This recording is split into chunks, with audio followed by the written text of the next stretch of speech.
And just in time. Nice. All right. Off we go.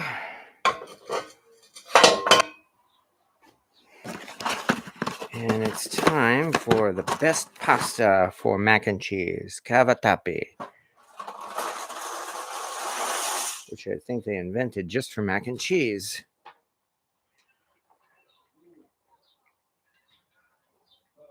There we go, off to a decent start, I hope. Cover for a minute or so. That's hot. All right.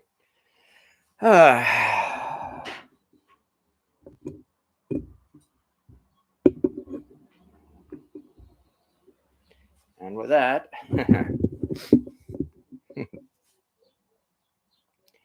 Echoplex, is there an echo in here? Testing, testing, testing.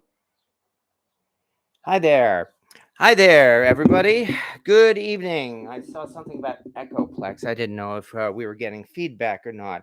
But yes, hello again, and welcome to Cast Iron Wednesday, where on Wednesday evening of each week, a lot of the YouTube cooking channels, or at least the smaller cooking channels, do a video about cooking in cast iron. I'm one of the few who seems to be doing this live every week. Most people use pre-recorded videos. Not that there's anything wrong with that, but hey, yes. What can we say? It's become something of a tradition to do this on Wednesday, and so why not? It's a lot of fun, and I can tell people are looking forward to it. Hello, everybody. Hello, James Griffith and Stefane Eslek and Cooking with Bobby Joe. William Hurt. Check the sound. Check the sound. Oh, great.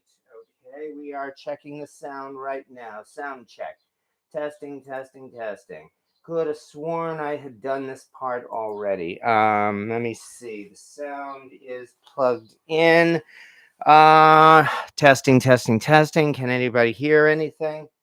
Great. Okay, I was not expecting that. Oh, sound is good for me. Okay. All right. So, okay, sound okay. Sound okay. That's good. Yeah, sorry about that. Yes, hi, and hello, Jeff Reynolds and Soulman93.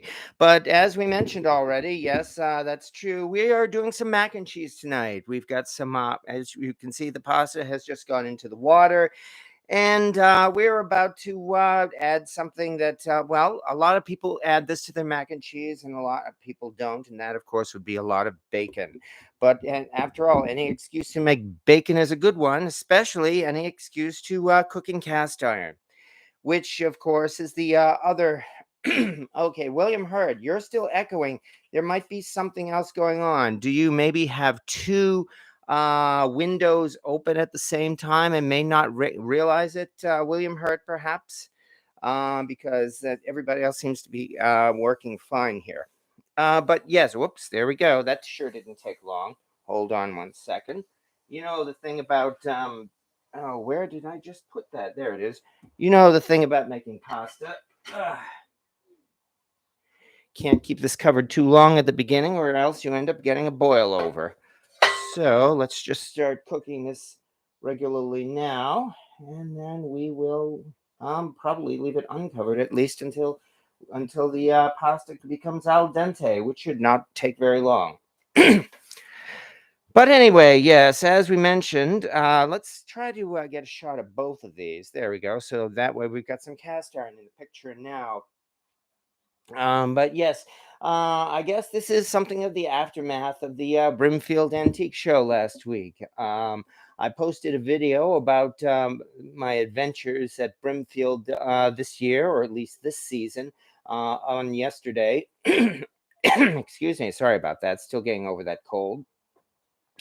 And I'm hoping some people at least have had a chance to take a look at the video. Basically, it involved me walking around Brimfield and finding different kinds of cast iron pans there, usually Wagner and Griswold. gee, for some reason at a place like Brimfield, it's almost as though they go out of their way to try to sell Wagner and Griswold there. Now, I love Wagner and Griswold. I have a number of Wagner pans, I have a number of Griswold pans, and I do my best to use them on a regular basis. It's that they seem to get all the attention, and not to mention, of course, the sky-high prices. So they are indeed wonderful quality cast iron, and those of you who use your Wagner and especially Griswold pans on a regular basis, well, of course, keep doing so. But on the other hand, it really, especially by the time the trip was over yesterday, it had gotten to the point where it's like I was really getting a little, I shouldn't say tired, but it's like, oh, it's always the same thing. Griswold small logo, Griswold large logo. Once in a while, there would be an Erie, which is nice. And of course, they were always at ridiculous prices. You know, it's like you might pay $30 or more for a Griswold number 3, $50 for a number 8, sometimes $40. And don't even ask what the price of that Griswold hotel skillet was that they were selling there. I managed to get a shot of that, the actual number 20 Griswold. And they call that a hotel skillet because it was usually used in professional kitchens, which were about the only ones that could fit that skillet. I believe the price on that one was about $1,200. So suffice to say, I did not buy that. But yes, here we are. Oh, that must be the new fryer. Well, actually, the new fryer is over here right now with the lid. Here it is with the lid, in fact, from that that we're using to make that pasta. There we go. Yes, indeed. This is the new BS&R deep fryer, and this is the deep BS&R shallow fryer, the the fish fryer that I've used quite a few times. In fact, it's shown up in a number of videos, but I was indeed very surprised and very happy to come across this newer fish fryer, this newer deep fryer there at Brimfield, especially because it was at a price that I could afford. And yes, that did turn out to be one of those deals that a once in a lifetime type of deal that you simply do not want to walk away from, because who knows when, if ever, I might come across another one of these in the wild, especially since, you know, excuse me again, these deep fryers are so rare. I didn't even know that these things existed until I started seeing photos of a couple of them on the internet a few years ago. So since then, it's been determined just that along with the Sportsman fish fryer, which actually there are quite a few of them out there with the older angled handles. They did in fact make a deeper fish fryer with the angled handles as well. But these were either produced in much lower quantity or sold in much lower quantity. So, yeah, definitely I did not want to pass this up for that reason. Of course, now I've got something of a conundrum here because this means I actually have 2 cast iron deep fryers. The other one is the more modern large Sportsman deep fryer. That's the Wildlife Series one with a duck on the lid. I've shown that off a couple of times. In fact, that was the pan I used on New Year's Eve when we did a special New Year's Eve live show back on, well, obviously December 31st. So, and what's more, that one has a lid. This one does not have a lid. I don't believe there's been any instance of a lid being discovered that can actually fit these old-fashioned pans here. I Wait a second. I don't even have. Hold on. Excuse me 1 second. All right. Why did this one happen? Not me. There's smoke in there. Are you kidding me? What? I can see smoke in there. Okay. Oven preheating? Probably the oven, yes. Sorry. That's okay. Can't go right on. There we go. Okay. Well, there we go. And so far, all I've done is start heating up the oven. We're off to an interesting start tonight, aren't we? So, somebody says candle mishap. No, actually not this time. It's more likely I probably have to give the oven a good cleaning, in fact. So Cooking with Bobby Joe says, sounds like my house. Yes, indeed. You can tell you have cast iron itis if blowing smoke away from the smoke detector is a regular occurrence in your kitchen. So, what's the capacity of the deep fryer? Says Solomon 99. Well, a while back, I measured the more modern Lodge deep fryer and came up with an approximate about 10 quarts in size. And I think I could safely say that's the case here as well. So, I mean, while they are not exactly the same size, they are pretty close. Um, they both fit on top of the Sportsman grill, for instance. So, as I mentioned, I tried putting the newer lid to the Sportsman deep fryer on this fryer. It did not fit exactly. And so, in fact, I think maybe I probably should have thought of this before right now. But if you'll give me another moment, I think I'll dig out that lid and we'll try it right now.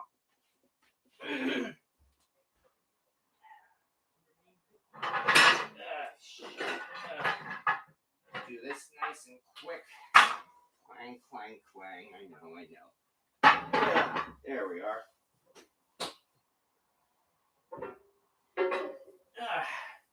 Got it. I wish I had thought of this in advance, but here is the Sportsman deep fryer lid, the more modern Lodge lid. Let me move that over.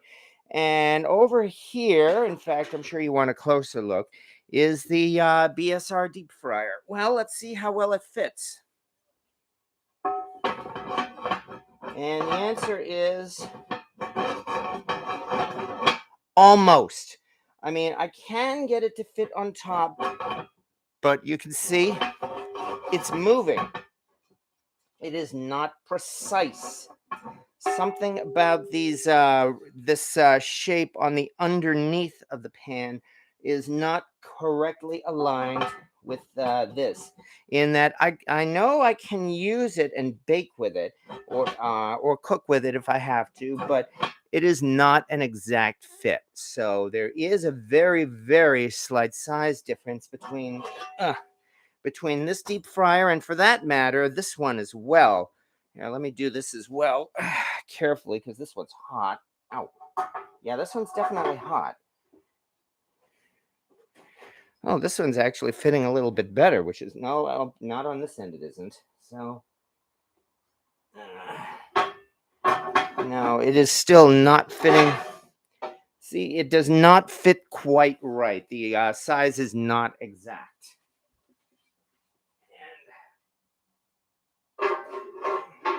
There we go. And that is my conundrum. Now I've got to figure out what to do with this deep fryer, find a way to get it a lid, and see whether or not I'm going to end up keeping both this and the other Lodge deep fryer. Well, why not use both? Well, it's going to be hard finding an excuse to use both deep fryers. I will say that. On the other hand, let's take a quick test of this pasta here. We may already be at al dente.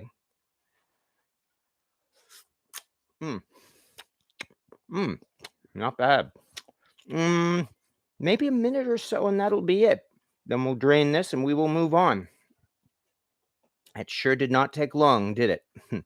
Better, get this around to the top because I can see this thing has absorbed most of the water. I probably should have added more water to it, but it's still doing okay, especially since we're going to be doing mac and cheese with it.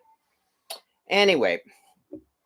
So yes, this is in fact the original Sportsman deep fryer. There is no exact precise fitting lid to it, so I've got to figure out again, as I said, what to do with it. So chaos has begun, says Clico. Yes, and indeed, welcome to my kitchen on a Wednesday night, definitely. So.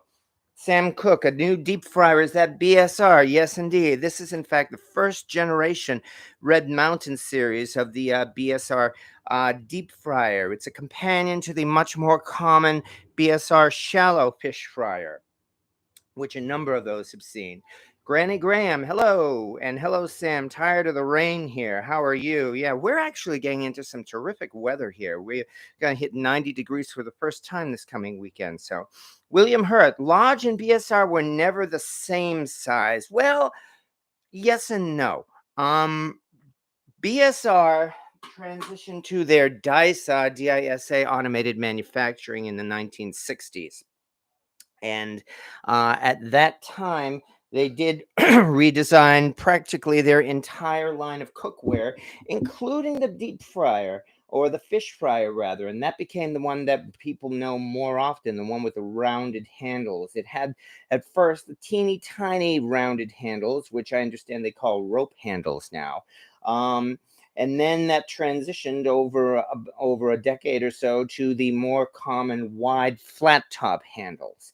And those, when Lodge took over BSR's patterns after BSR went out of business in the early 90s, they did for a while produce the exact same deep fryer with their series, with their pans. And as far as I know, that was in fact the same size. But the difference is that there is a size difference between the Red Mountain Red Mountain fryer and the deep fryer. So that again is something we're gonna have to figure out, or I'm gonna have to figure out. Hello as well to Old Fashioned Coffee Pot. Nice to see you here. And that looks amazing. Yeah, as I said already, that's something I did not want to pass up. Okay, I think I've got to do one more thing, and that is time to drain the pasta. And then after that, we will go on to step 2 here. So that means, where are we? There we are. Let's move over here carefully. And here we are. Got a couple of these things.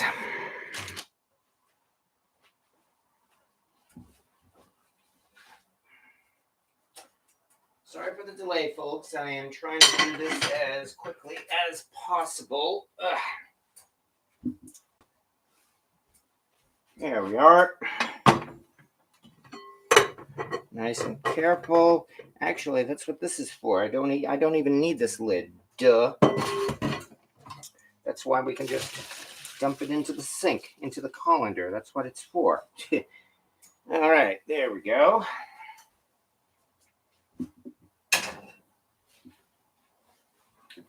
By the way, yes, I did thoroughly wash my sink out first, with soap and everything like that. So the sink is clean, meaning that any backup is just simply pasta water. So this is all good and clean still.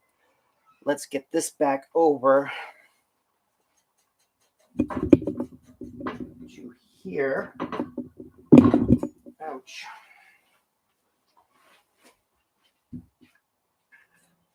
And there we go.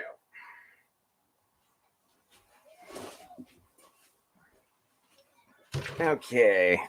Where did I just put that lid? Good grief. I'm losing things so quickly these days. There we are. All right. That's good.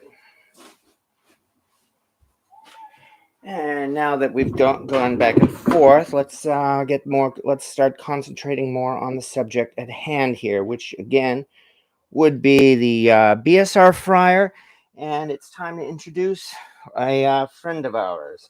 And that friend we call the bacon. There we go. Because if we're going to do ourselves a mac and cheese, we're going to do it right. And that means it's going to be not just a mac and cheese, but a bacon mac and cheese. Especially one big enough to fit in this size of a pan here. And I better actually turn on the... Okay, there we go.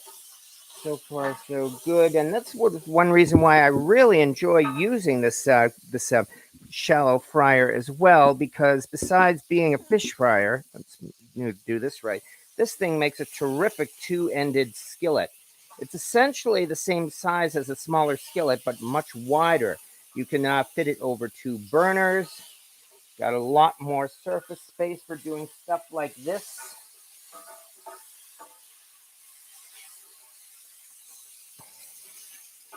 And really, I mean, this is essentially the same as a really nice big skillet.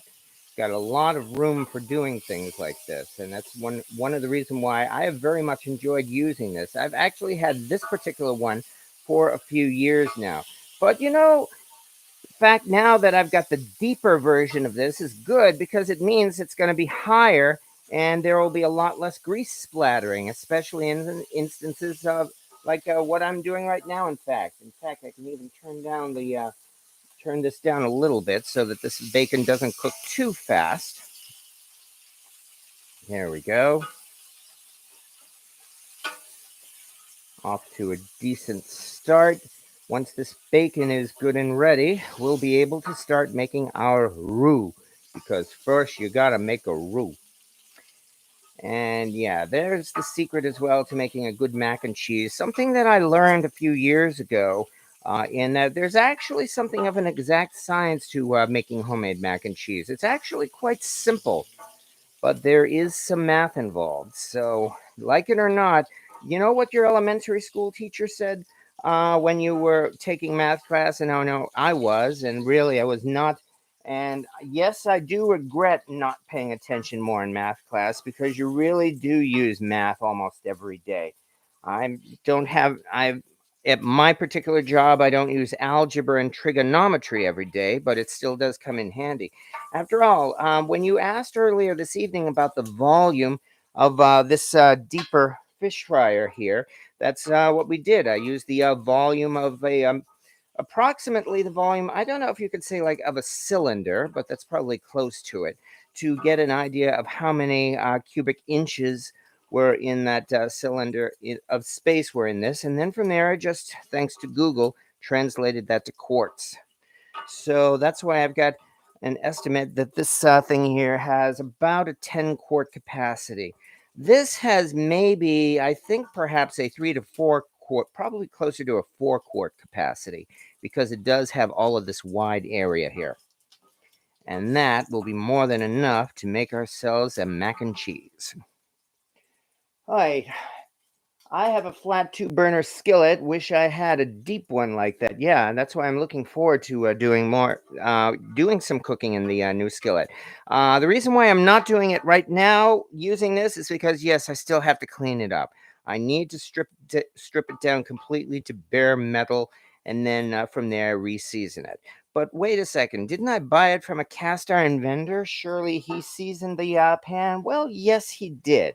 It did have some very basic seasoning on it, although on the other hand, there is still some rust on the underneath, in fact, that I'm going to have to clean up.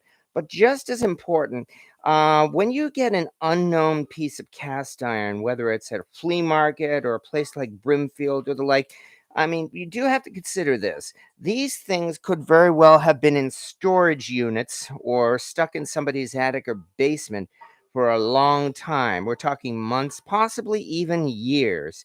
And even though they did give it a very basic cleaning up and a very basic seasoning, who knows what could have happened during that time in storage. So, yeah, I am thinking of the unfortunate possibility that maybe critters might have gotten into this thing and used it as a bedroom and given birth to little critters in it. So it's for reasons like that I want to completely strip this pan and season it afresh before I actually cook food in it.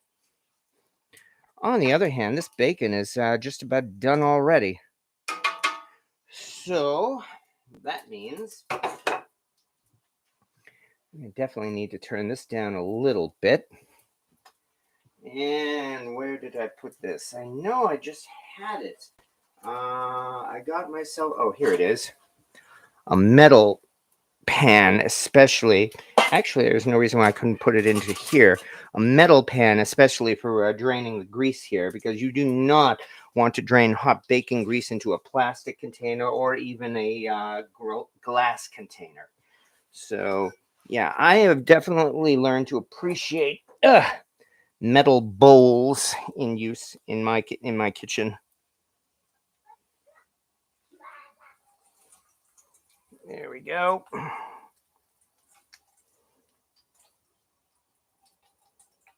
There we go. That takes care of the majority of that grease. Now that we've done that, all right. So, yeah, hello as well, Papa Dan. Please don't burn your wife's dinner. Hello, couldn't say anything because I didn't want to burn my wife's supper again. And hello to the regulars and to the newbies. Throw it in the live bath. Yes, that's going to be my intention, in fact. But I did want to show it off here first before we threw it in the live bath. So now, this will do. It's time now to start ourselves our roux. And that means we get to throw in butter.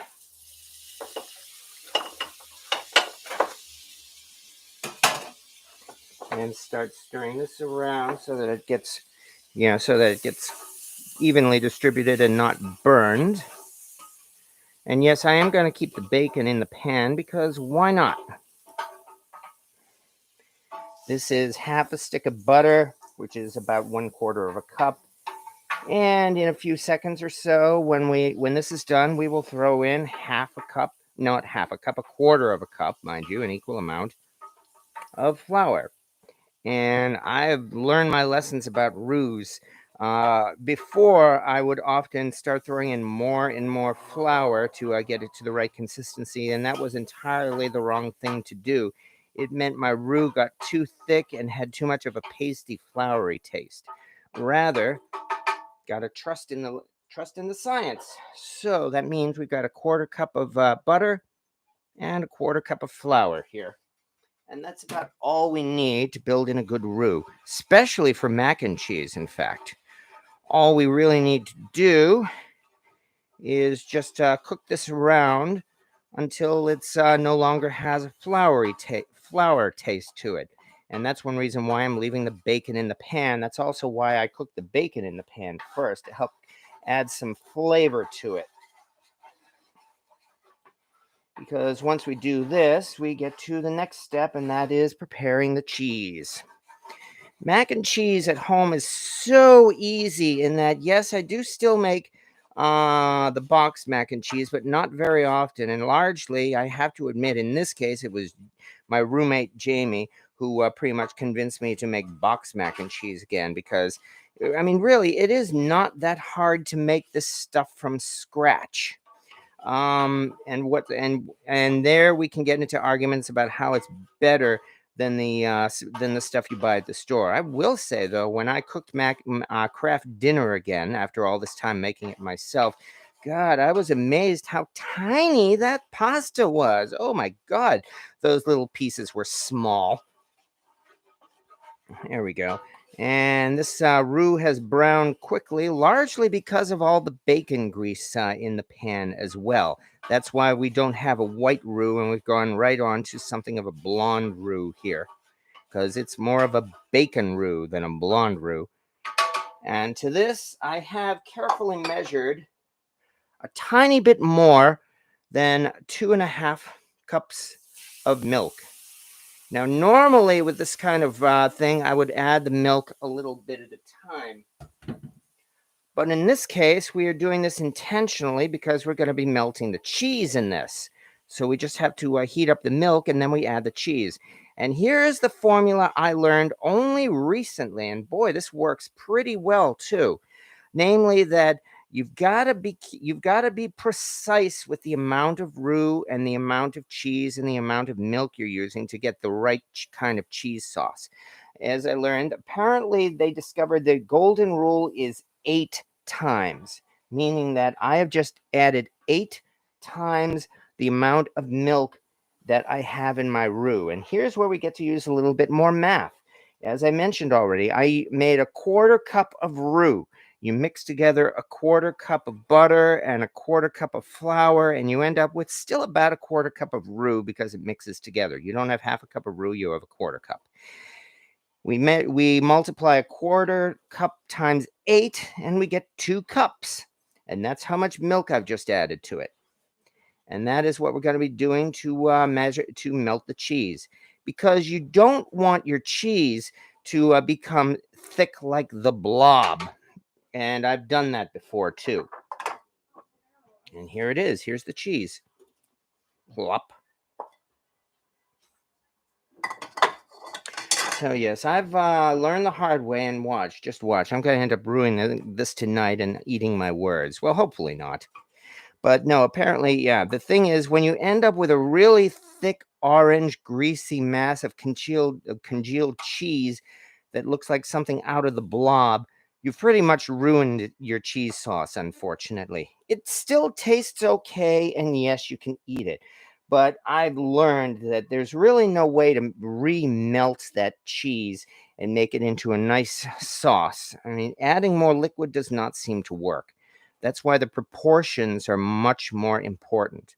And speaking of proportions, I have just added a pound of cheese here, 8 ounces of Gouda and 8 ounces of cheddar, both of which are good melting cheeses.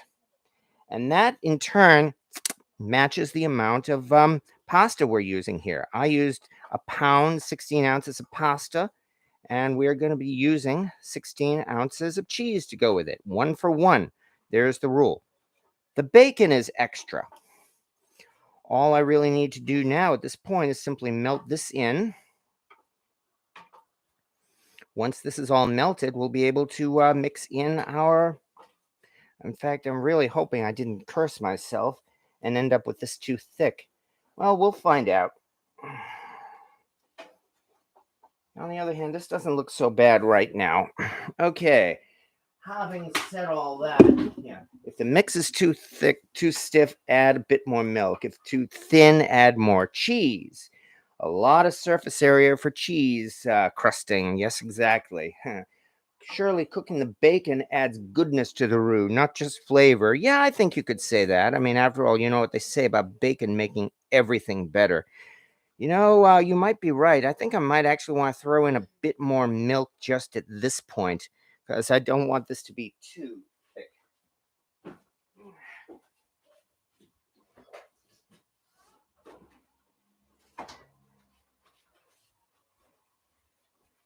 I mean, it has to be thick, you know, thicker than you might make a biscuit and gravy with. But at the same time, you don't want it too thick. That's looking a little better, in fact. I think that might do nicely. Yeah, that's looking more like a cheese sauce of the kind that I wanted. So I think that was the right thing. Have you tried Jeffrey Rogers 5-cheese mac and cheese? Yes, I have. And boy, does that stuff come out good. I have indeed made that for Thanksgiving a couple of times, and a couple of times outside of Thanksgiving as well. Although I admit I cheated, I did not grate my own cheese. I did, in fact, use the box stuff, I'm sorry to say. So I know he does his stuff entirely from scratch and grates 3 pounds of cheese himself. Yeah, I kind of cheated on that.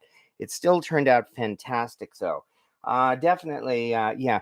When Jeff Rogers finally goes to that great kitchen in the sky, you can tell that on his headstone here on Earth, you will have saying, "Here lies Jeff. He made a heck of a mac and cheese." I told him that once, and he laughed out loud at it. So, and hey, there are worse legacies to have. I can only imagine what mine was going to be. Something like, yeah, what? Oh, oh, yeah, that's true. Yes, Jeff Rogers. Yes, he gives fine Christmas gifts. There's no denying that. So, by the way, Jeff Rogers has a new grilling video. Yes, we definitely need to check that one out. That's for sure. uh, especially since it's been a while since he's done a good cooking video. So I'm looking forward to seeing that myself. All right. Yes, much better looking now. I agree there. It doesn't look too thick. Once this melts out just a little bit more, we'll be able to mix in the pasta. And it's really that easy. Having said that, though, nonetheless, as I mentioned already, this again, Brimfield was a lot of fun too, not only for finding that fish fryer. That fish fryer, in fact, I found quite literally in the very last minute before I was about to walk out and head to the car on the way out. So I was surprised there. It was just before the exit where I had first turned in. And I guess that particular vendor there was late setting up his stand that day because I arrived, as the video said, I arrived and entered that area at just maybe about 7:15 in the morning, and he was not there. There were other cast iron vendors already up and running. I think, in fact, I can even turn this off now so that we don't overdo it. There were other cast iron vendors in the area, even one really just a few yards away, and yet I did not see that guy. So, after I had spent several hours walking up and down the length and breadth of Brimfield trying to find cast iron, I was all exhausted and heading back to the car when I suddenly came across that pile of cast iron. That shocked me, but even though I was tired, I took the time to examine it, and it was a good thing I did because that again was how I found the fish fryer. I'm certain that if I had really taken the time to look in that particular pile, I would have probably found a couple of other treasures as well. Looking over the video I saw, for instance, there was what appeared to be a shallow waffle iron that I definitely wanted to give more attention to. Well, there's always next time. Unfortunately, it had been a long day and I was very, very exhausted. Yeah. Okay. Let's get this off, shall we? And here we are. Here comes the pasta. Careful, I don't want to do that.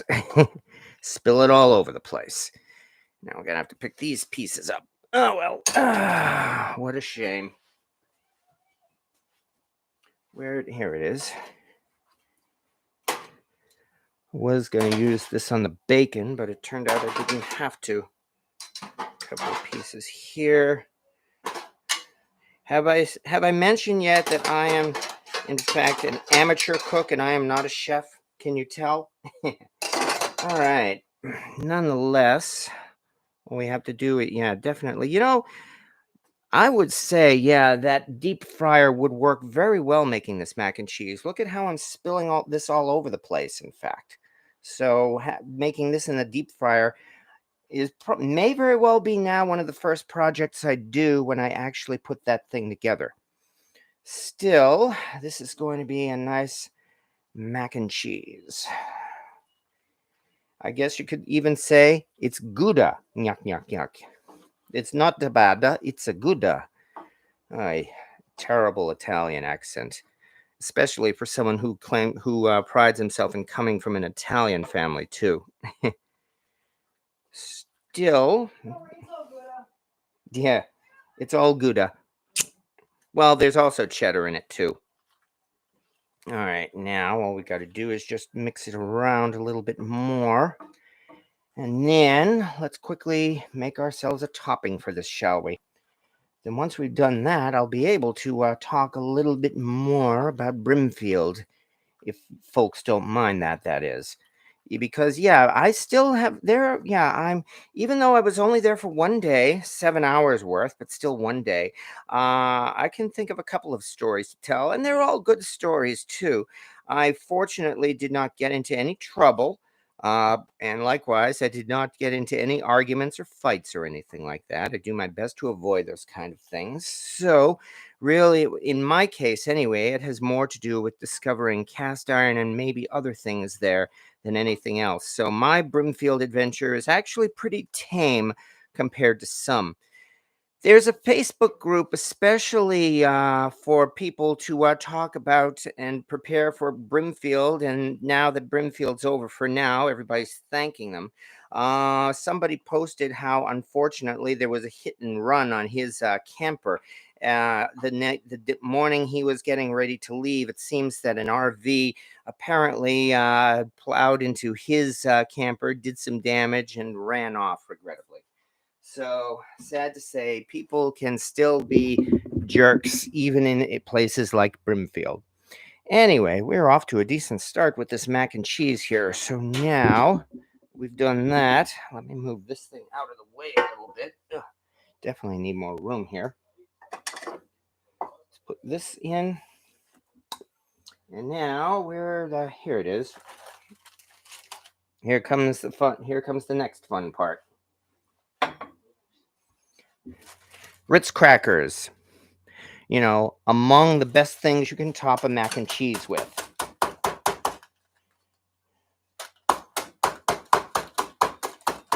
And I'm trying to do this in a manner where they don't explode all over the place.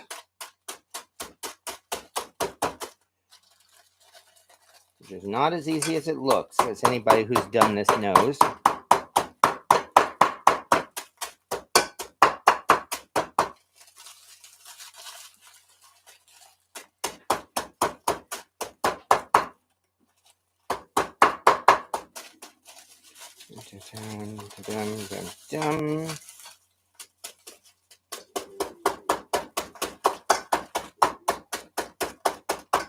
And yet I'm still making a mess.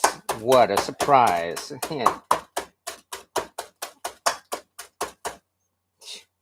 Oh well, it's my kitchen. I'll just have to clean up the mess. What else can I do? What?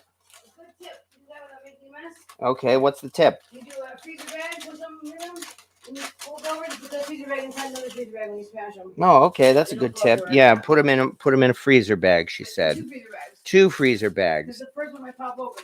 Like this one did? Exactly. Yes, exactly. What a shocker. Yeah. Shocking. Yep. Let's get out the mortar, in fact, from the mortar and pestle here. And a little bit of this, a little bit of that. And to these Ritz Crackers, let's dump in some Romano, shall we? No, I'm sorry, this is Parmesan. Seriously, I mean, I know there's a difference between Parmesan and Romano, but it's very slight. So, there we are. This is what I want. Fork. Let's fork it up, shall we?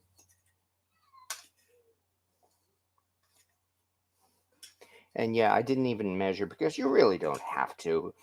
I mean, it's not the end of the world here. All I have to do is just coat this and then pop it in the oven. Nothing to it, folks.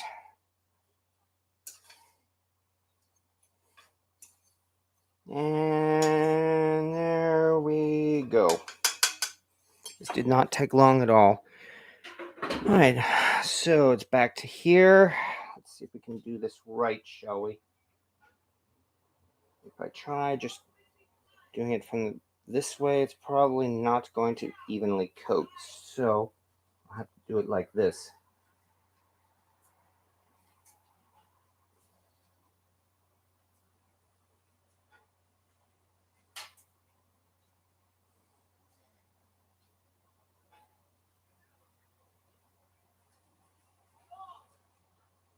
And a little bit of this, a little bit of that.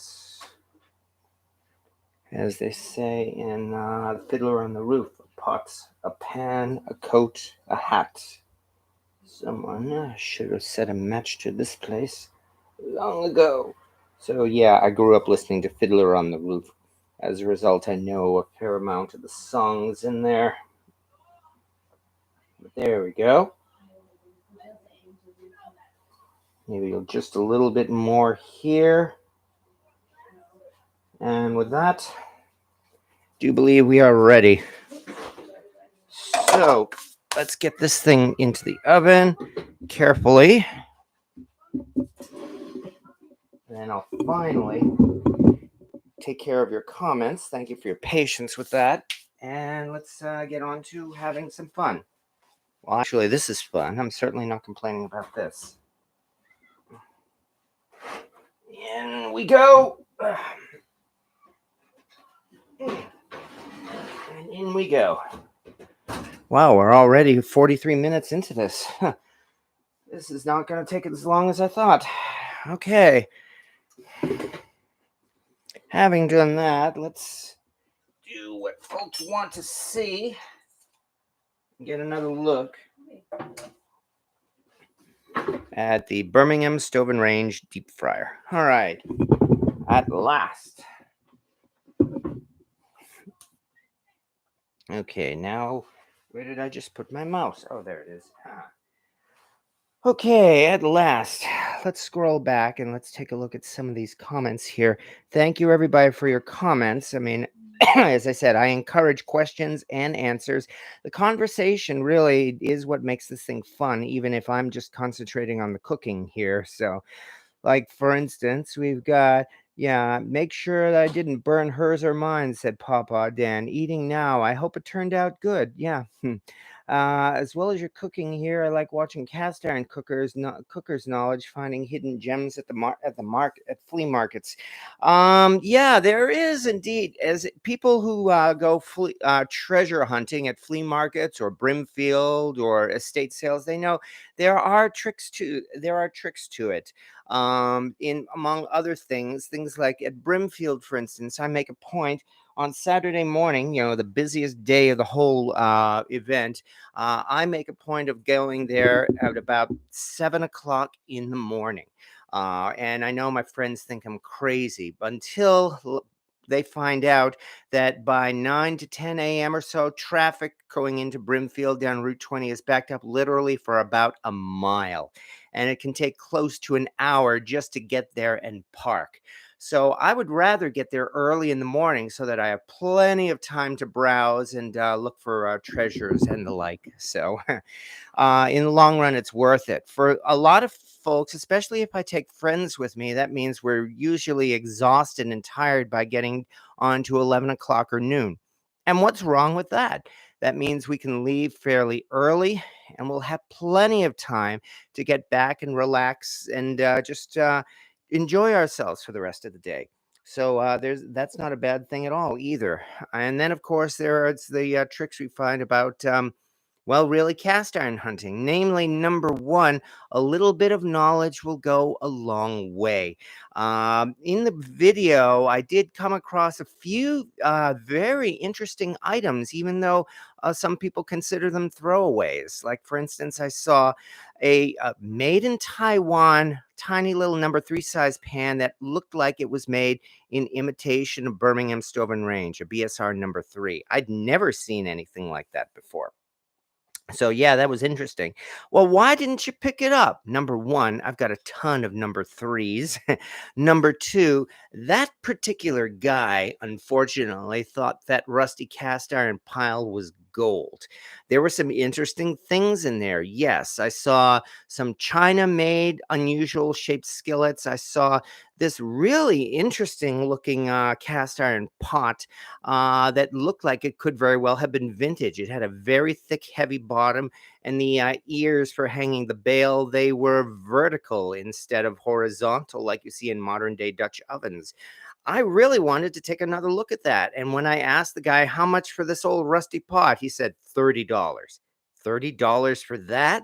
I wouldn't pay more. I probably would pay half of that. He says, nope. But tell you what, I'll give you a deal. You get a second piece from there, I'll give you those 2 pieces for 50. Yeah. So that interesting looking pot stayed behind at Brimfield. There were some people, though, who were much more willing to haggle than others. There was another pan I saw there, and again, you can see it in the video that looked like a recast. It was one that said number 10 on it.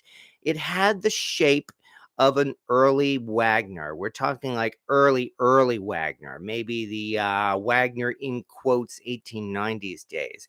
The reason why I think it's a recast, well, number one, was absolutely no writing on the bottom, but number two, the number 10 on the top of that pan, they were extended numbers. They were not engraved in the handles.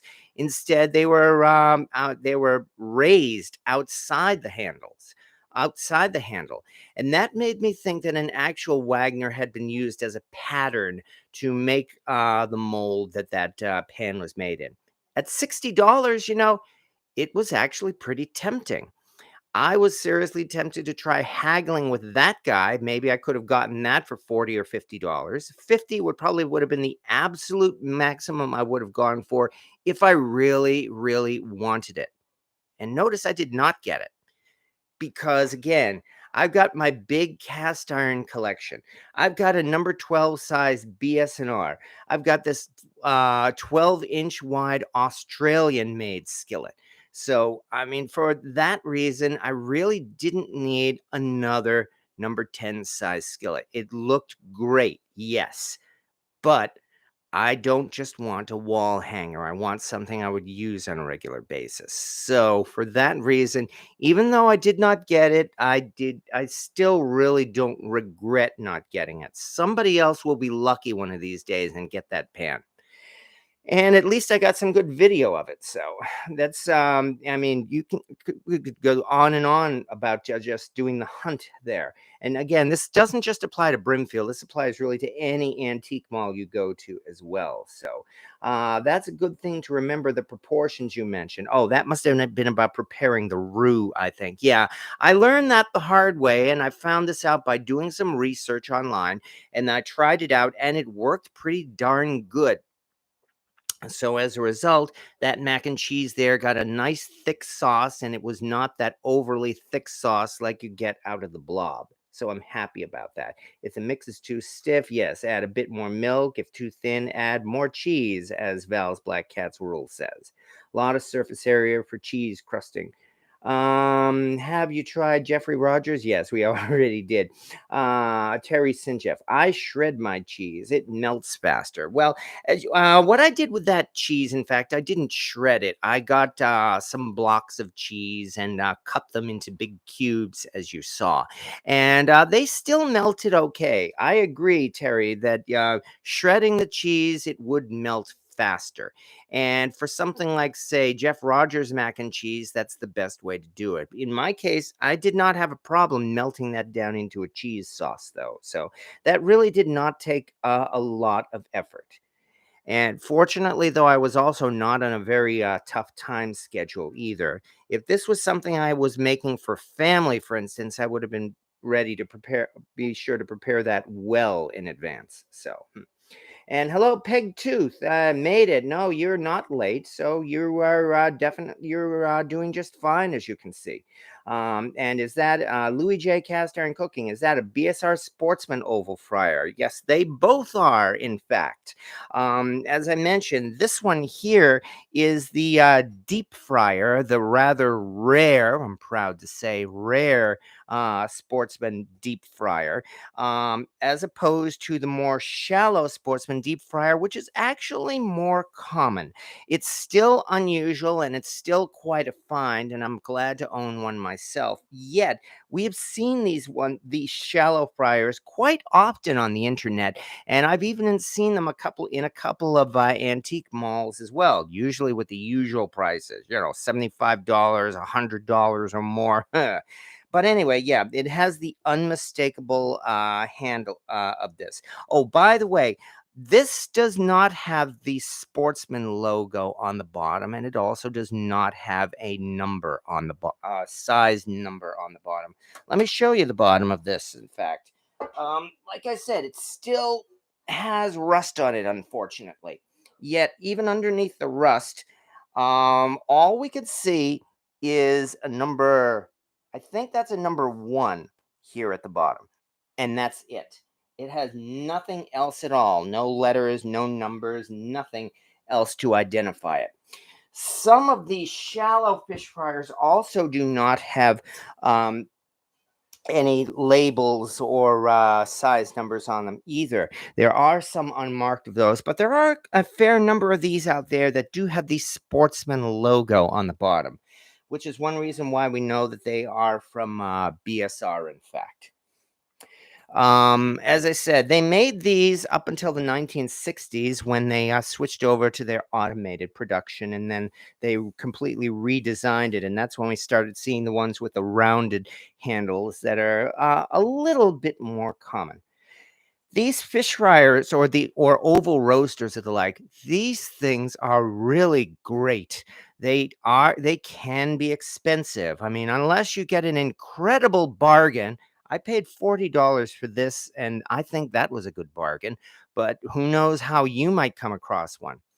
Also in the Brimfield video, now I remember, I did come across another deep fryer, the Lodge one, the one that has the rounded flat top handles. I remember now. This was also near the end. There was a pile of rusty junk, and in fact, the Lodge deep fryer was pretty rusty in itself, and the dealer had just thrown a whole bunch of horseshoes on the inside, rusty horseshoes on the inside.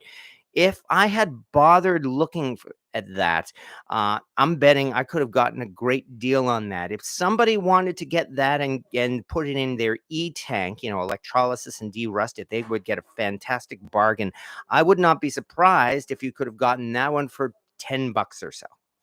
But the point being is that these things are great. They are wonderful. They've got, their high sides. They got so much room, and at least the modern ones have lids for them. With this, I don't know. Maybe you can use foil or something for a lid, for instance. You can roast just about anything in these things. You can make huge amounts of jambalaya or gumbo or tons and tons of, well, fried chicken. It's a great deep fryer too. So these things are fantastic. If you are doing serious cooking in your kitchen, having an oval roaster like this is really great. You will get a lot of use from one of these. And I definitely encourage taking the time to find and invest in one of these. Don't go over your budget, of course, but if you manage to get a great score, you will get a lot of use out of this thing. And I very much encourage you to find one of these days. Asian makers do still make these, and they call them oval roasters. If you've been to Cabela's, for instance, if they're still doing the Cabela's house brand cast iron, you can get an oval roaster with a lid and the Cabela's logo on it for a decent price. I think maybe about $70 or so, and that's not a bad price in itself, especially brand new. Um, it is, in fact, just about exactly the same size as the Lodge oval roaster or deep fryer or the like. And if you really, really, really want a deep fryer, an oval roaster, that's not a bad way to go. Cabela's house brand, for the record. Now that they're part of Bass Pro Shops, I don't know if they're still doing this, and maybe somebody can find out or tell me. But Cabela's house brand cast iron was in fact, or is in fact, made by Camp Chef. It's Asian made, but Camp Chef is very, very good quality cast iron. I would put Camp Chef on the same level as modern day Lodge for cast iron. It is great stuff, and definitely worth getting for a user and a cooker. That's one reason why so many people who do outdoor cooking, yeah, they do Lodge, but a lot of them do in fact use Camp Chef for that reason. So I just Pink Pony.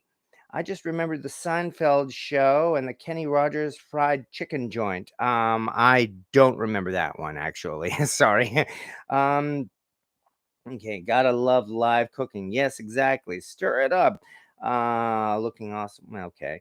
How about some baked mac and cheese? Well, as you can see, that's exactly what's happening. And in fact, I've got it in the oven now. I'm betting that by about maybe in about the next 10 to 15 minutes or so, it should be done, in fact. So we're doing pretty good here. Yeah, it was hidden under a denim jacket, too. Oh, you saw that in the video. Yes. Yes, definitely. What really caught my eye was this rectangular handle here. If it was not for the rectangular handle, I would have overlooked it. So um, I can only say, well, luck. In that when you're on the hunt, yes, luck counts. You have to be in the right place at the right time, and there's really no way around that. As I mentioned already, I was just about to walk by that pile of cast iron and just simply I was 1 minute away from going back to the car when I just happened to catch that out of the corner of my eye. I'm betting I probably missed something at Brimfield. Well, what can you do?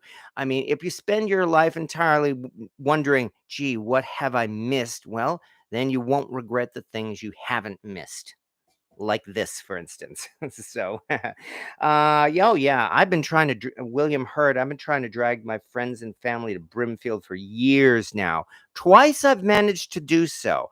One was my friend Mama Bear, who has her son, my godson, and the other is my other friend, Media Playgirl. You remember her? She was my housemate a few years ago. So I've managed to drag both of them to Brimfield, and they both loved the heck out of it. So that's why I'm convinced no matter what your interests are, even cast iron, but no matter what your interests are, you will find something interesting at Brimfield. Cast iron cast. There's a Canadian maker of cast iron you should and everybody should know about. Bear Ash Cast Iron, made in Edmonton. Pricey but nice. That's my very first time hearing about it. I will definitely have to look it up. If you want to provide a link to it, old fashioned coffee pot, please feel free to do so. What kind of trouble at Brimfield, says Jeff Reynolds. Well, I really didn't have any kind of trouble at Brimfield this time. So thank goodness for that. I just kept quiet. I did post one whiny video, and I've been accused of being a Karen for that. The fact that I was one of the very few people there at Brimfield who was wearing a mask. I've already said my piece about that. I'm not going to get into another whiny argument about that. I can only say, as the news says, unfortunately, the stupid pandemic is not over yet. I'm still taking precautions because I'm thinking of my brothers who got it. And my roommate, Jamie here, she lost one of her closest friends to it.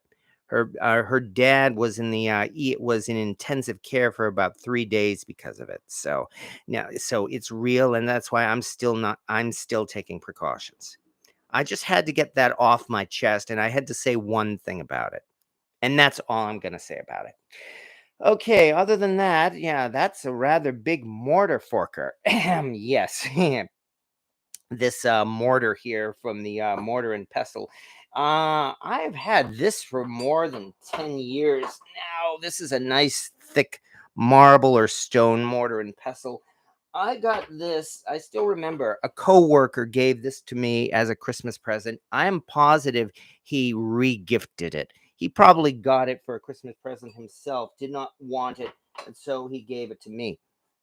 I have no complaints at all about that. I have loved this mortar and pestle, and I have definitely done a lot of beating beating off in that mortar and pestle. So yeah, I really, really enjoy that thing.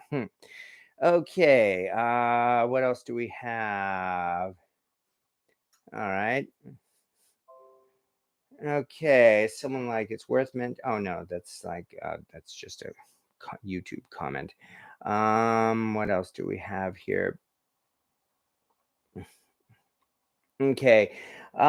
Still going through the I believe in your recent Brimfield video you mentioned a wide-handled Wagner. I wasn't aware Wagner made a wide handle. Yeah, I came across that myself several years ago at a flea market. I had no idea what it was. It had a very, very wide handle, maybe about twice the width of your typical cast iron handle. It was a very strange shape. In my case, it was terribly warped, though. Wasn't happy with it, and I ended up getting rid of it in some way or another. I don't even remember what I did. I might have re-gifted it or something. And then I found out in all my readings here on Facebook and otherwise, people say it was actually an unmarked Wagner. It was made by Wagner, and because of that really wide handle, they call it, well, a fat-handled Wagner. Boy, what an original name. So yes, I came across one of those at Brimfield as well. Um, I don't know. It's was interesting. I don't think no, it's definitely not the type of thing I fell in love with. So, I mean, it's a novelty to see. I nowhere at all was I interested in getting another one. It was just interesting to see. Yeah, Big Retta, we play nice here. Well, I certainly hope so. What am I missing here? Okay. Um, Oh dear, it looks like Big Retta. Okay, you are getting hidden, Big Retta. Sorry about that. On the other hand, war in Ukraine. Like and subscribe, y'all. Oh, I get. Yeah, there you go. That takes care of Big Retta. Okay. Sorry about that. During all this conversation here, it seems like I didn't realize that somebody was, in fact, causing trouble. My apologies for that. I'm doing my best here to make sure that that's all taken care of. May the Schwartz be with you, says Pegtooth. Okay. Um. All right. Okay, I hope Big Retta is all taken care of. I'm very sorry about that, folks. I was too busy talking and I missed all of this. Big Lou Barbecue. Yes, the Cabela's version is also sold out at Bass Pro. Oh, so so these things are becoming something of a collector's item. Well, that's good news and bad news. Oh, Bayou Classic sells them. That's good. I'm glad to hear that. So, um, yeah, expensive pans there for sure. Oh yeah, definitely expensive. That's the thing, of course. At Brimfield, okay, here's let me say something, I guess, about those way expensive Brimfield cast iron vendors. You know, I say this again and again. Oh my God, those prices are expensive. Oh, those Griswolds are sky high. Oh man, this is ridiculous. It's out of my budget. Yes, it is. However, those cast iron vendors, of course, besides the fact, namely, that they're trying to make a living, but also seeing those vendors there, you can still come across that maybe that one pan that you feel like you've been searching for your entire life. And you may very well feel it might be worth it to pay that sky high price for something. Maybe you have a really, really great need or want for, say, a Griswold number 9 Dutch oven, which I saw there at Brimfield for $175. For you, that may very well be worth the price. It's really all it's up to you. I mean, you are the final person, make the final decision on whether on how much a piece of cast iron costs and how much you are going to pay for it. I'm cheap because I like looking for bargains and because I have to say, I've got a pretty darn big collection already. I can afford to pick and choose. In the beginning, when I was first starting out with my collecting in cast iron, I was not such a big. I was not so picky because it was all new to me, and I was really pleased to come across an incredible score like that. Brimfield, in fact, was one of my life lessons. I remember this part. A few weeks before my very, very first trip to Brimfield was 2012, 2013. So we're talking like about 10 years ago. I was a newbie at cast iron collecting, and you know what that meant? It meant I had this burning urge to own and use a Griswold. I think when we all get started with cast ironitis, we all start like that. We want a Griswold because it's Griswold. It's great quality. I want to use it and be proud of it and do some great cooking on it. And so because of this, I had so much of an urge to get a Griswold that I went onto eBay and got a Griswold large logo number 10 skillet, which I still have in my collection. You've seen me use it from time to time. And then a few weeks later, I went to Brimfield. And at one of the Brimfield vendors, I saw the exact same Griswold number 10 large logo skillet selling for 35 bucks, half the price that I had paid for that Griswold number 10, which even then at 70 bucks was still not a bad price. But that was my life lesson.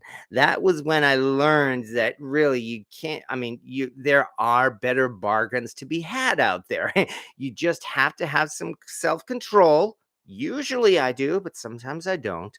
And you have to have a lot of patience. That's really what gets you these scores more than anything else. And because of that, I've got a few fantastic scores in my collection that I'm proud of, and I've boasted about them before. I've got a Griswold number 8 Dutch oven that I found at Brimfield for $10 at the bottom of a pile of rusty junk.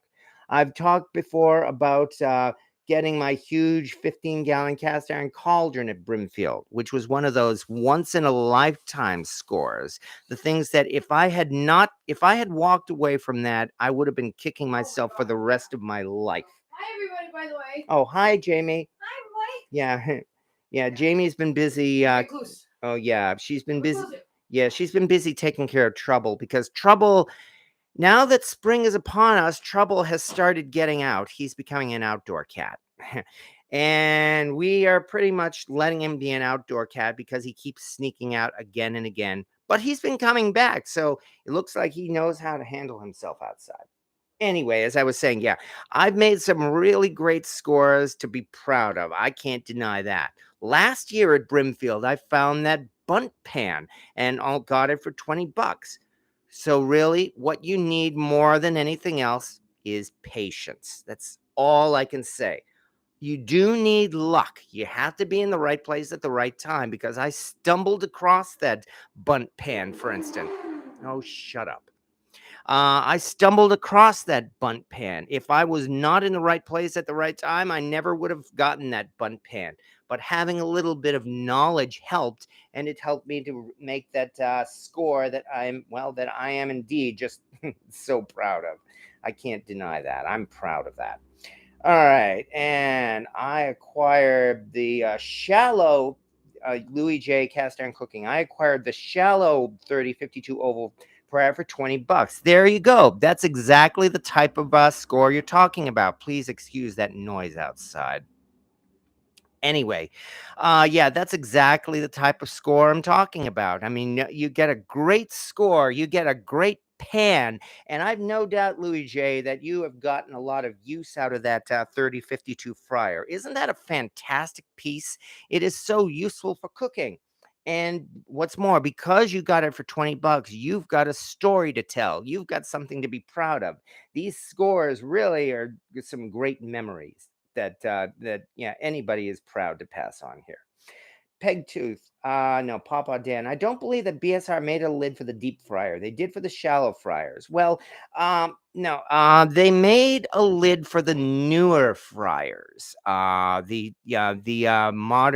more modern or second generation fryers, and the same lid did fit the deep fryer and the shallow fryer, but those were not exactly the same size as the older fryers. As you saw, I took the newer lid and I could not make it fit perfectly. Could not make it fit perfectly on this older fryer. So, you know what I might actually do now that I'm thinking of it? I'm gonna see if I can try to find one of those gate marked so-called griddles that are actually sad iron heaters. And I'm gonna see if I can find one that would fit on this thing as a lid. Who knows? We'll see what happens. Okay. Did I get rid of Big Retta? I certainly hope so because I'm still seeing comments and remove. Okay. There we are. And is there put user in timeout? Yeah, hide user on this channel. There you go. Again, I'm sorry about all that, folks. Okay. Rounded handle, grill bottom, flat top. I got the deep and shallow fryer with lid. Kenneth Kemians, I can't pronounce it. Kemeniki.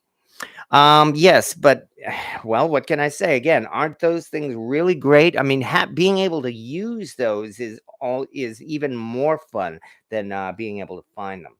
I believe in your recent Brimfield video, you mentioned wide handled. Oh, I said that one already. The fat handled Wagner. So Most of you guys based in Canada, there's a new channel. This is a new channel. Actually, most of us are here in the United States, but we welcome anybody. I mean, after all, it's really about cooking in cast iron, and cast iron is universal. We love American cast iron. We love Canadian cast iron. We even love Mexican cast iron. And yes, we even love, well, most of us love Asian made cast iron. We do. And I've said my piece about Asian cast iron. I'll get into that in another time at another video. Suffice to say that really it's like the cooking is the most important thing. So, okay. Where are you located? I'm in New England, and that's K clock, I think. I am a New Englander, so I have shouted about my New England heritage quite a few times here. I am proud to have cobbled together a recipe for Boston baked beans that I'm really, really proud of, and I especially feel good when other people use that recipe and like it. So. Yeah, so New England for me, that's for sure. Debbie, I found my BSR at a garage sale. Don't even know if it's collectible. Just wanted the skillet. Number 12. Oh, a BSR number 12? Oh, yeah, it's definitely collectible these days. Actually, before I say more, I do believe it's time to take out the mac and cheese. So let's do it, shall we? Let's take out our mac and cheese. All right. Let's do this, and then I will continue answering Debbie's comment. Here we go. That didn't take long either. I did this whole thing during this live here. But here we are. Yep. Ha ha. Bam.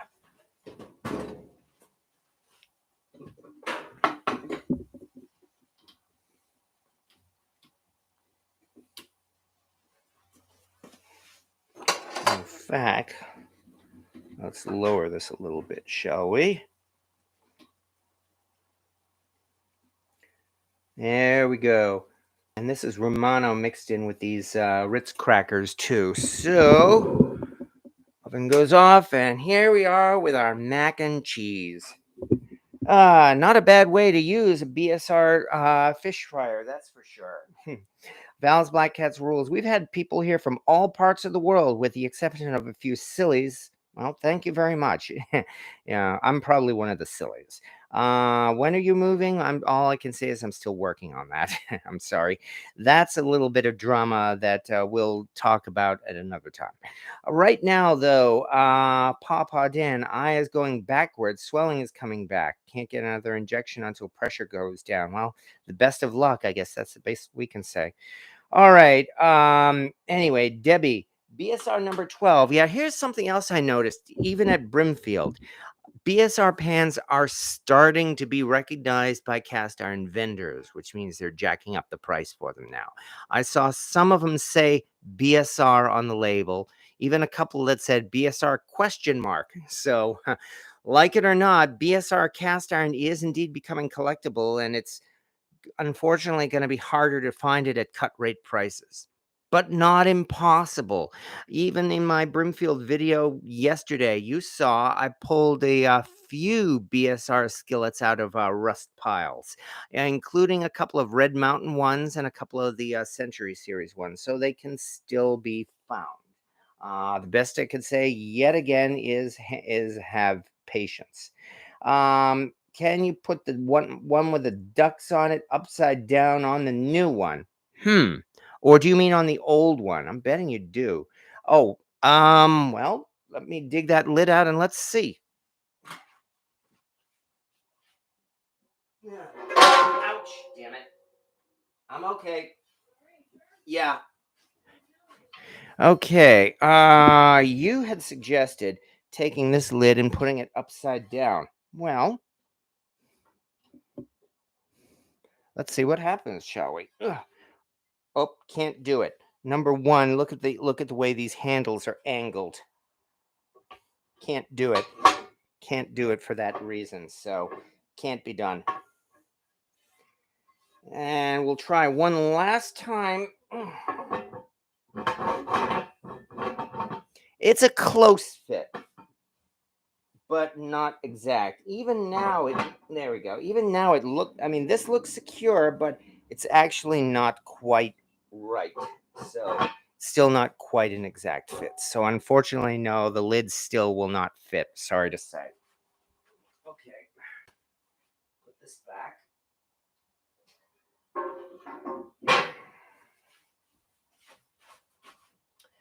So, like it or not, that answers that. Here, let's get another look at the mac and cheese. Hi. Okay. We have a 3052 and 3060. Is there a deeper one? As far as I know, the 3060 is the deepest. If you want to get a deeper deep fryer, well, you're going to have to get something else like maybe a ham boiler. I understand BSR made ham boilers, at least in its Red Mountain days, but I don't think anybody has positively identified one as a BSR. Those ham boilers are really big, really heavy, and if you're lucky enough to have one, yeah, have fun with it. That's the best I could say as well. So, ugly pans are rare as hen's teeth in Canada. I personally never have seen or held one. Oh yeah, I guess you're talking about the hammered ugly. I saw a couple of them at Brimfield. I managed to put together a set of three, a 3, a 5, and an 8. And if you may remember, over the winter, I did a giveaway, and I gave away that set. And I can only hope Jose Latios enjoys it. So, okay, having done all that, Pegtooth, I've never been to Alberta. The closest I got was Etonia, Saskatchewan. Yeah, yep, it sucked. I was next in line, if not picked up. So no Griswold in Canada. No, but you do still have your Canadian cast iron, your smart pans, and what's the other one? GSW, I think. I'm still not an expert on it. John S says I have butter pat pans. Use them with pride. That's definitely the best I can say there. All right, so far so good. I have a BSR Monday morning skillet. Oh, really? If I remember right, those what they call a Monday morning skillet is one where the pattern on the bottom is upside down, I believe. That's why they call it a Monday morning skillet. Well, congratulations. And again, use it with pride. Old-fashioned coffee pot. I have 3 pans to oven cleaner spray tomorrow, probably older than me skillets. I've turned 684 months old the other day. Congratulations and happy birthday. What pan do you use the most? I don't have an answer for that because I do my best to try to rotate these. And I think I've answered that question before too. If I'm just going to be cooking in a skillet, I might reach for my BSR Red Mountain. I may reach for the Lodge Blacklock because it's a great chef skillet. Sometimes I even get my Lodge Redneck pan, and once in a while, I'm using the Stargazer. I'm still using the Stargazer as well. And then we've got all of these other ones here where during these live videos, I have reached a couple of times for the older handwritten Red Mountain BSR number 7 and number 7 S, for instance, the number 7, which I like to call lightning, for example. So, do you have a BSR Century 8B7? Is that the same size as the discontinued BSR Century 7? I had an 8B7, and yes, it is the same size. I had it for a while, ended up getting rid of it. I think that was part of a pile of pans I sort of sold at a flea market about 3 or 4 years ago. Yes, the 8B7. This was when BSR adjusted the size of a number of their pans during the 1970s. They did indeed take their number 7 and renamed it to number 8. Which meant their number 8 was effectively a slightly smaller size. This meant they could produce 2 of them in the same mold, and it saved a lot of money in production, which was the number reason why they did that. Also, the size was much more common. Remember, BSR, their sizes were unique in that a BSR pan will not fit a large lid or a Griswold lid. Likewise, BSR lid will not fit a Lodge or Wagner or Griswold. And while that's good for collectors, the newer 8B7 That is essentially the same size as a Lodge or a Wagner or a Griswold. And so lids from other companies will fit on that. And apparently, the main reason why they adjusted the size of their pans, in fact, was because they wanted them to be more compatible with glass lids from other manufacturers, because they never did make glass lids themselves. Dr. M, I've never been to NYC, but it sure looks busy. Have you had any success finding iron and antique shops over there? I've been to New York City myself. I have not really had much luck finding antique cast iron. I've had much more luck finding modern day cooking gear and sometimes even used cooking gear in the Bowery section of New York City, which is fantastic in itself. So it's in high Debbie's. It's in high 90s here already. We went from winter to summer. Yeah, we last had ice and snow, and then within 2 weeks it got hot and has stayed hot here in Northeast Texas. Yep, that's how it goes in Texas. Here in New England, or at least here in Massachusetts, we finally hit past 80 degrees on a weekend day just last Saturday. And now this Saturday coming up, we're apparently going to hit 90 for the first time this year. So yeah, we are going from winter into summer as well. And I'm looking forward to it myself, although I've got to keep my sunscreen ready. What? Oh yeah. Yes, am I ever? Yeah, Jamie's commented on the sunburn I get on the back of my neck. Yeah, it's the imposter, she says. All right. So despite all this, I've still barely touched at Brimfield. Okay, is that a Wagner ware aluminum lid? Yes, it is, as a matter of fact. That, in fact, is a lid for this Wagner ware Magnolite aluminum Dutch oven. This aluminum pot here. And here it is. And fits right here on the pot. In fact, I found this pot at Brimfield. So since then, I've actually found a second one, and the second one I'm going to be passing on to Jamie whenever she moves into her own place.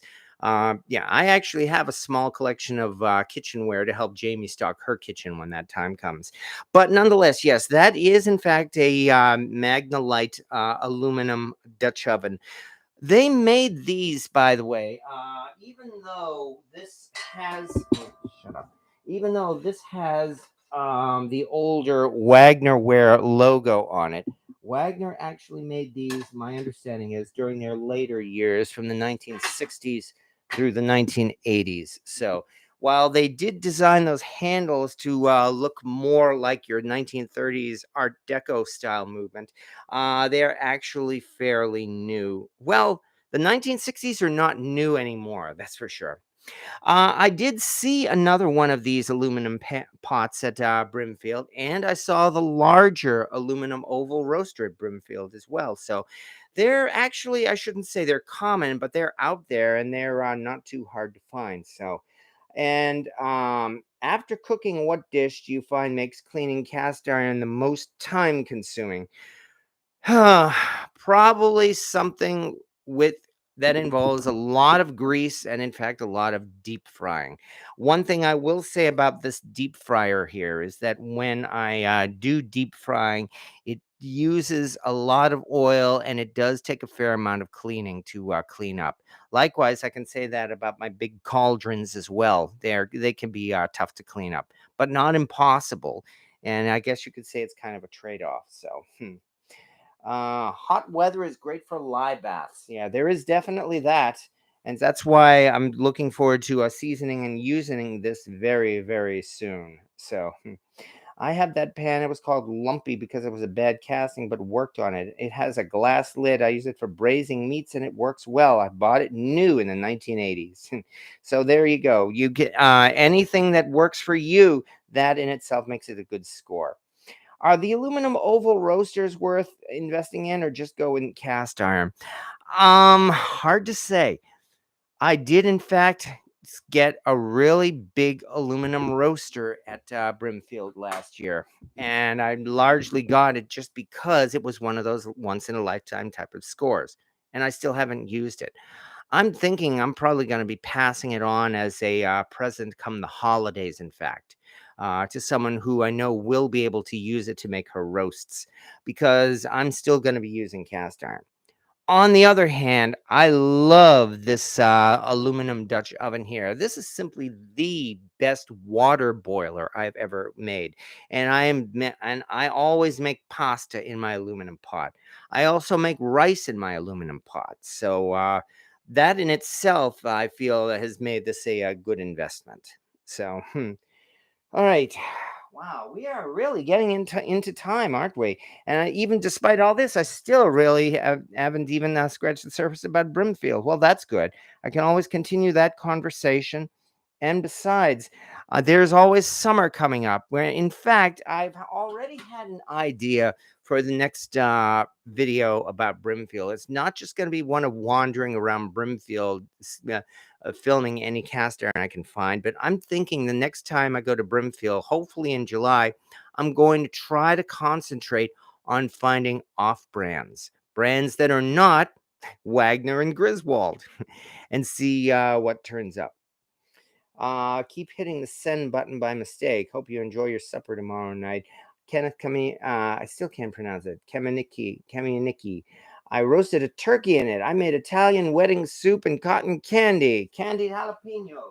Well, definitely, it sounds like you're getting a lot of good use out of it, and I'm glad to hear that. So, Pegtooth, I'm having many problems cleaning the burnt end off my small enamel Copco Dutch oven. You might want to consider, well, doing a lye bath. My understanding is lye should not hurt the enamel, but I might suggest you get a second opinion on that. Try the mac and cheese. Okay, old-fashioned coffee pot. I used to work in an aluminum smelter in British Columbia for 28 years. Hot as in there. Someone brought a thermometer in there when I was worked there.